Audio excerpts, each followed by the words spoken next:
Pero yo digo, ¿por qué alguien se opone? ¿Por qué le tienen miedo al pueblo? ¿Por qué? El pueblo es quien nos da el mandato. Eddie, el alcalde, yo, presidente, ¿qué somos? Servidores públicos. Servimos a ustedes, nos debemos al pueblo. Y si ya vemos que hay una crisis, tenemos que regresar al pueblo para que nuevamente, a través de su voto, definan las nuevas autoridades. En consecuencia, el planteamiento está dado. Yo estoy seguro que si se analiza y con el respaldo del pueblo, vamos a lograr nuevas elecciones para cambiar la clase política y de ahí dar un impulso para que el 2021, al bicentenario, tengamos las autoridades que ustedes merecen y así poder seguir creciendo como peruanos. Palabras de nuestro primer mandatario en ese momento tan crítico y a continuación la crónica de esta semana decisiva por Carlos Hidalgo. Pero yo digo, ¿por qué alguien se opone? ¿Por qué le tienen miedo al pueblo? ¿Por qué? El pueblo es quien nos da el mandato. Ha llegado el momento de decir basta, de que el pueblo, así como elige buenas autoridades, buenos alcaldes, también puede elegir buenos congresistas y hay que darle la oportunidad y también renovar el Ejecutivo. Dicen los que saben que la analogía o comparación es un instrumento poderoso y recurrente en el discurso político. Por estos días, el presidente Martín Vizcarra ha ensayado algo de eso, empeñado en comparar su propuesta de adelantar las elecciones con los resultados que el Perú viene obteniendo en los Juegos Panamericanos.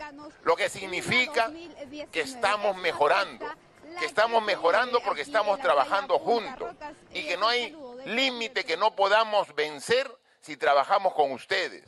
Y es por eso que hace exactamente una semana, el domingo 28 de julio, en el Congreso de la República, en el mensaje a la Nación, dije que es necesario darle nuevamente la oportunidad al pueblo para que se pronuncie. A lo largo de esta semana, hoy temprano desde Ate Bitarte, hace unos días desde Loreto o Moquegua, el jefe de Estado ha deslizado esta comparación. Y es perfectamente constitucional. Por ahí dicen, no se puede, no hay tiempo, no se va a lograr. Y mire, qué coincidencia, ¿no? Los mismos que decían que no se podía hacer los Panamericanos.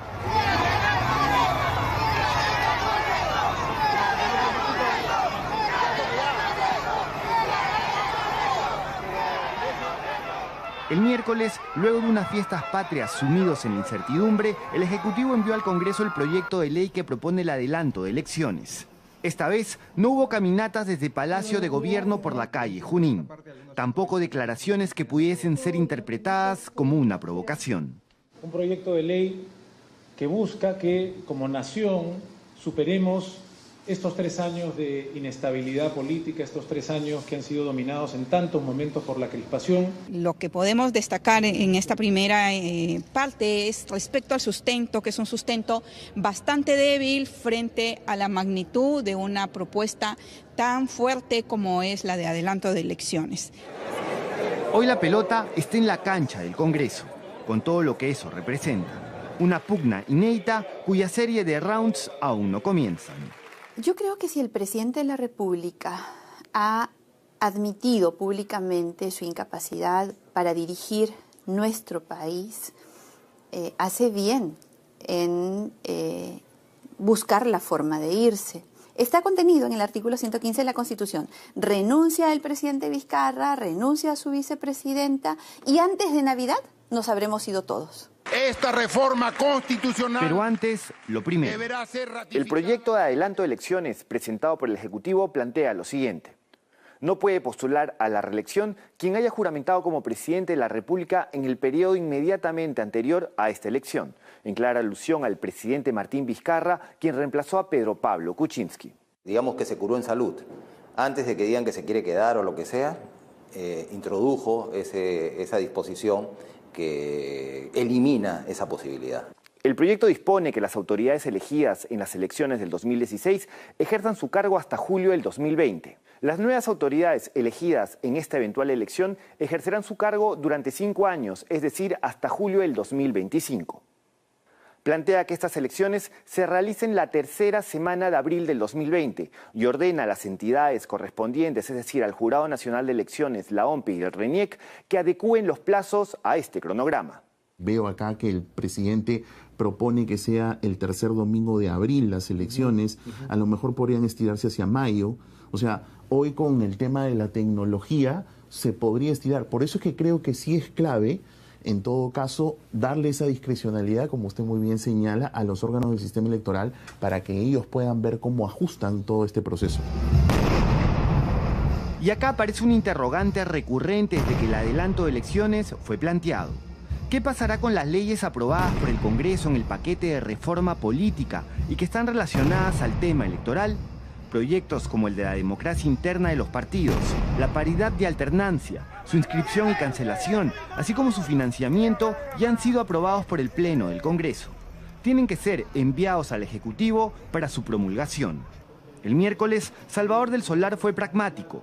Si estos proyectos alteran el calendario, no deberían ser tomados en cuenta. Que todas las reformas políticas que se aprueben van a regir en la medida que no entren en conflicto con el calendario que las organizaciones electorales tendrán que plantear para que, de acuerdo a lo que sugerimos, las elecciones se lleven el tercer domingo de abril.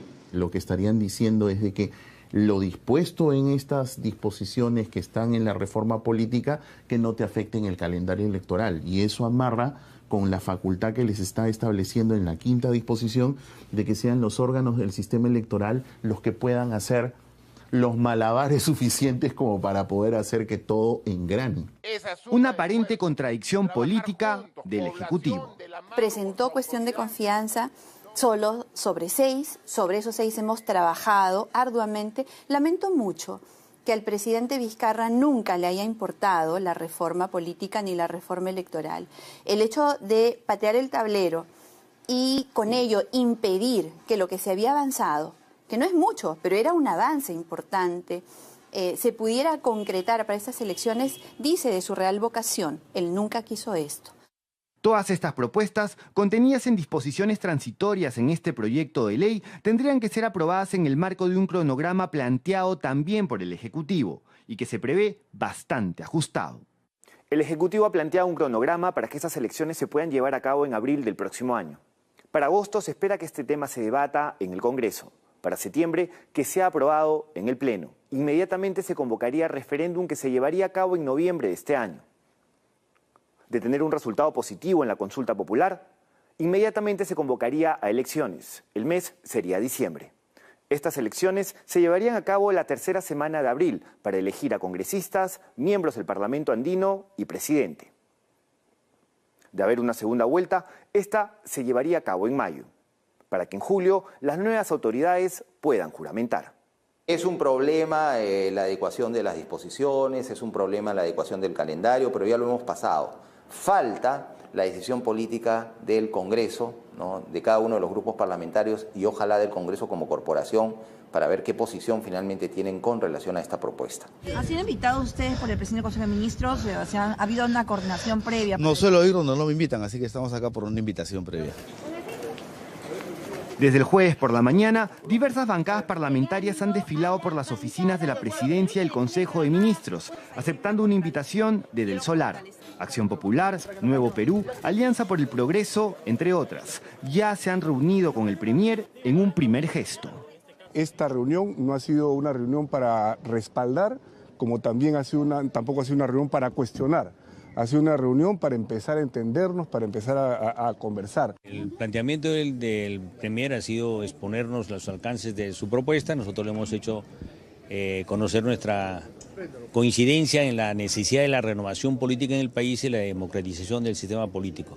Nosotros hemos pedido al primer ministro que, si es posible, se nombre una mesa de diálogo entre el Congreso y el Ejecutivo para poder conversar y avanzar en las propuestas que el gobierno está queriendo hacer. Para esta semana se espera la reunión con Fuerza Popular y el APRA quienes deslizaron la posibilidad de que el adelanto de elecciones no haya sido visto en las sesiones del Consejo de Ministros y solicitaron las actas. Algo que pareció resolverse con la publicación del acta del 24 de julio, donde de forma escueta se señala que el tema fue tocado en esa sesión del gabinete ministerial. Las demás bancadas le han restado importancia a este asunto, aunque no han dejado de ser críticas con Vizcarra. No creo que lo invalide, pero evidentemente es una mala señal, y el reflejo de una demagogia barata de exhibir un papel vacío. Hemos expresado nuestra desazón por la forma en que el presidente de la República presentó este proyecto de recorte del mandato presidencial y congresal, fundamentalmente por una confrontación que hay con la bancada, especialmente mayoritaria fujimorista, donde todos nos han metido en el mismo saco y bueno, ahí estamos. Con todo, la gran incógnita gira en torno a la posición del fujimorismo. Rosa Bartra, expresidenta de la Comisión de Constitución, nos recibió el viernes en su despacho. Mi bancada no ha discutido el proyecto de ley, no puedo hablar a nombre de mi bancada. ¿Qué van a hacer ustedes con este proyecto de ley que ha enviado? Como todos los proyectos de ley, tienen una discusión en la comisión que corresponde. En este caso, este proyecto irá a la Comisión de Constitución y tendrá el tratamiento que corresponde. ¿Va a tener un tratamiento de urgencia, de primera necesidad? Todos los proyectos de ley del Poder Ejecutivo tienen prioridad. ¿Y cuál es la disposición a título personal de la congresista Bartra? No tengo una posición a título personal porque en mi bancada las posiciones suelen ser colectivas, sobre todo si se trata de proyectos tan importantes como este. No, pero si tengo alguna posición personal, ya la he dicho y la ratifico el día de hoy, para poder viabilizar el camino a nuestro país que debe recuperarse. El presidente tiene liderazgo. Presidente Vizcarra, renuncie usted. Usted ha manifestado que ya no puede gobernar, que es incapaz de poder tender los puentes necesarios para el entendimiento. Lo entendemos, vámonos todos, usted tiene la llave. Pero él ha propuesto esta llave, pues la reforma. Es que ese... ¿Ustedes van a dejar que se abra la puerta o no? Él tiene la llave. El presidente tiene la llave inmediata, antes de Navidad nos habremos ido todos, presidente. Está en sus manos. Algo que repitió hasta en 5 oportunidades. ¿Cuál es el escenario que usted prevé si es que, por un lado, tienes al Ejecutivo con este proyecto de ley en la mano y a ustedes insistiendo en que renuncie el presidente de la República?